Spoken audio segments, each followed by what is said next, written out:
Yo, what's up mga Doy TV Sports? Welcome back dito po sa ating malupitang channel, Doy TV Sports lamang po. Ang channel ay hindi po magaya ng ilan, no?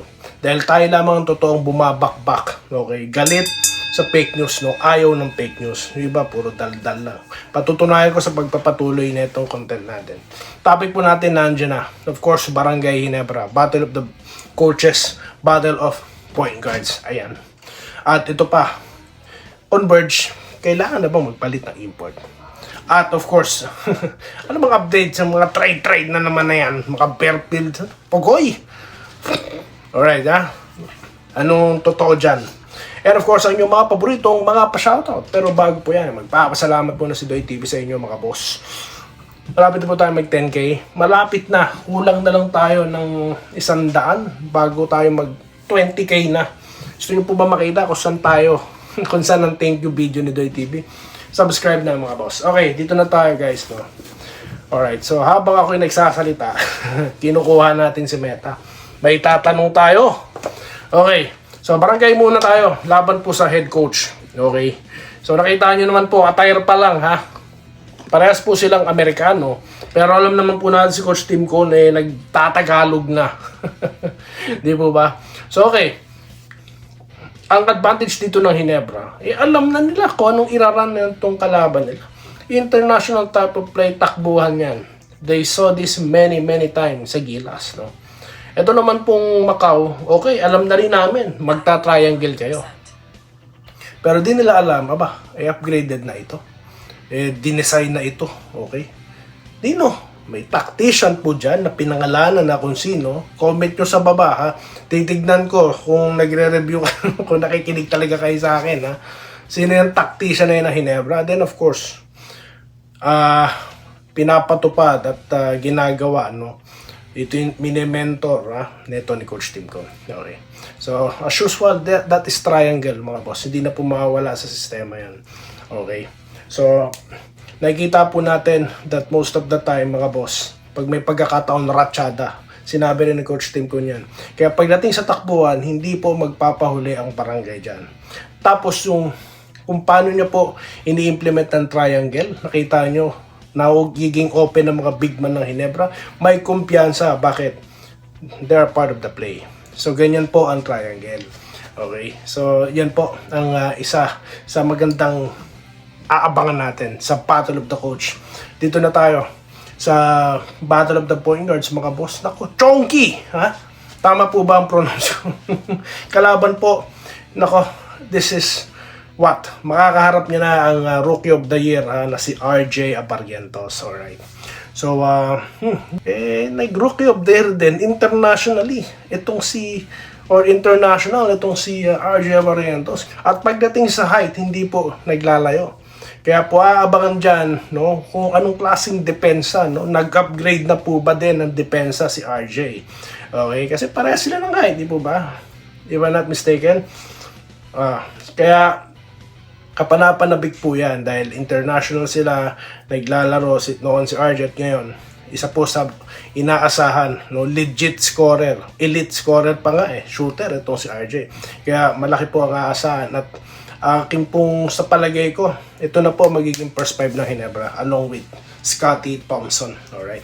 Na pag-uusapan natin sa susunod na content. Okay? So dito na tayo sa ating ikalawang topic. Mga taga-converge na katutok dito Okay, dapat na po ba magpalit ng import? Para sa akin, hindi pa. Bakit? Kasi po, yan po ang tamang pagkakataon na walang aasahang offensive player. No? Na ang player mo, aasahan mo talaga yung defense, rebounds, di po ba? Yan. Pagdating po sa scoring, ang dami pong pwedeng umiscore Kumbaga, bato na lang kayo ng bato. Alright, Mikey Williams, ano bang problema? Kailangan po ng maraming minuto niyan para, tawag dito, maging kumpiyansa, tumaas ang confidence level niyan, din at the same time, yung familiarity niya, 2 years, di po ba, nawala siya sa laro. Okay? Kaya yung mga pambabas sa kanila, nako, kahit ako ay taga-barangay, hindi ako sang-ayon dyan. Kaya para sa akin, hindi dapat palitan si Kelly. Dito tayo, sa susunod na topic natin, na trade. Nako, nakita niyo po ba ang aking reels? Kung paano ko sinupalpal yan. Okay? Nasa na ba yung yung nagpapakilala diyan na siya daw po yung fighter ng fake news? Nasa na ba? Alam nyo, wag nyo kasing wag nyo ikukubli sa mga sources. Kahit ako sabihin ko, may source ako. Pwede kong i-claim yan. Hindi, dapat talaga. Sabi nga ni Jolas, ito na, babanggitin ko na, ang sagot dyan, walang katotohanan. Okay? Na si Pugoy ititrade nila kapalit ni Berfield. Ang pambira naman. Paano naman ipapalit yung isa sa mga pillar nila? Sino ba kasi nag-isip niyan? Di ba kayo nadadala? Sino nagpakalat na si Stockton daw ititrade? Na-trade ba? O sino nagpakalat na si Berfield daw magiging Rookie of the Year? Anak ng baka naman kayo. Huwag naman kayong cheap. Ako di ako sang-ayon na gawin na pong chikat intriga ha. Mala showbiz ang mga balita sa sports. Hindi ako pabor dyan. Kaya umpisa pa lang, binalangka ko na yan. Pati yung Stockton, binalangka ko na rin yan. Kaya nga sinasabi ko, wala makakagaya sa Doy TV dahil pagdating sa pagbabasa ng sitwasyon, mga boss, and at the same time, yung mga nanonood dito, hindi po manonood ng fake news. Hindi maloloko Di po ba? Kaya yun ang masasabi ko. Okay. Hey Meta, is it true that Cedric Berfield will be traded to the TNT tropang 5G?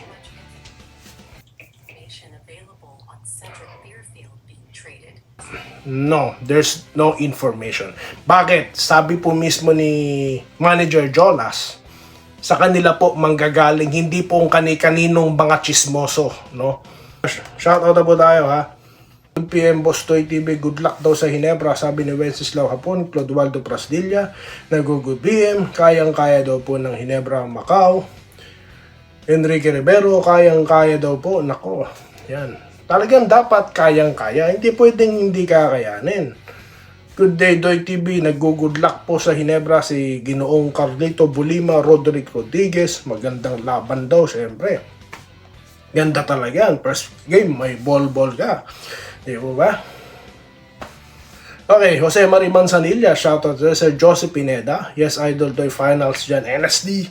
Tsaka upgraded triangle offense. Alright. Okay. Ganda po yan. Romel Sales, nag-good day, Idol Toy TV. Alam na this, 1-0 na. Alright. Jonathan De Castro, good day, Idol Toy. Sa palagay, kaya ng Hinebra yan. Kasi daw po sa chemistry. Okay, may Justin Pinoy Brownlee. Great, 296, malakas ang Macau. Kaya hindi dapat maliitin. Mag-overconfidence ang Hinebra. Malakas din ang Converge. Kaya lang, sa napapansin niya daw, ang problema, coach? May separate topic po tayo dyan or i-reel natin. Kaya yung mga hindi pa po nagpapalo sa YouTube, mag-follow na po kayo sa Facebook. Okay? Di ako naniniwala na dapat palitan ng coach. Isa sa mga nagmamanage yung coach, papalitan. Ay nako. Sa next content natin pag-usapan yan for the information lang po Baka po baka lahat sila matanggal dyan yung coach, hindi. Okay. Laban na talaga idol, sabi ni Romulo Macaraeg. Okay, dito tayo kay Wenceslao Hapon, nag-good luck sa Hinebra. Okay. Dennis Cesar Collado, finals in your... Namiss ko tumawa. Brad.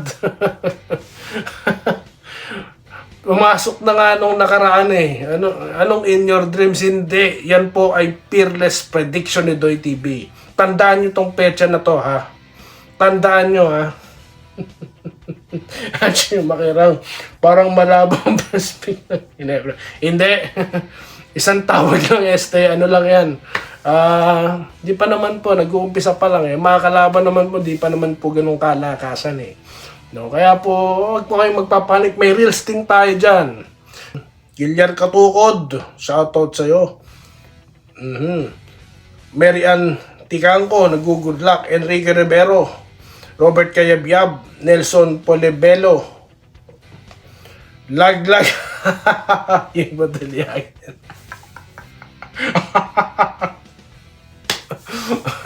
Patunayan po ng mga kupunan na kailangan ng palitan si Justin Pinoy Brownlee. Nasa kanila ang pressure, okay?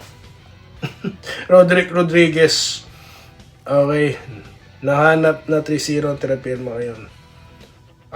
Oo nga, 3-0 po sila, no?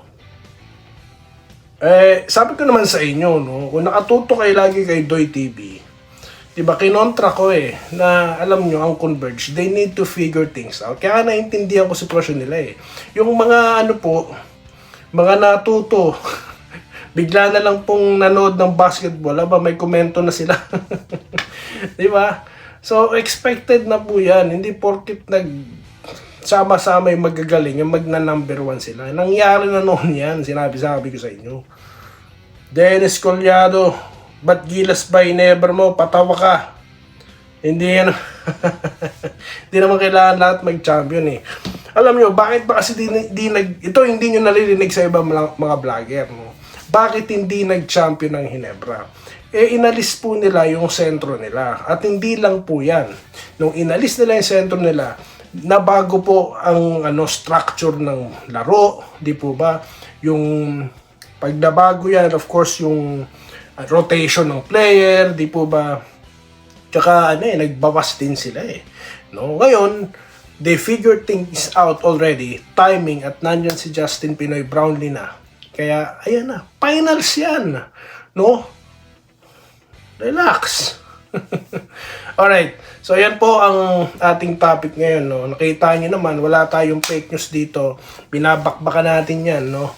Hindi ko kailangan ng fake news para dumami ang viewers ni Doy TV, ha. Kahit wala nang manood, wag lang mag-fake news, yan ang kondisyon ko. Salamat po sa inyo lahat. Salamat po sa panonood. Subscribe na para sa mga susunod na basketball at boxing videos.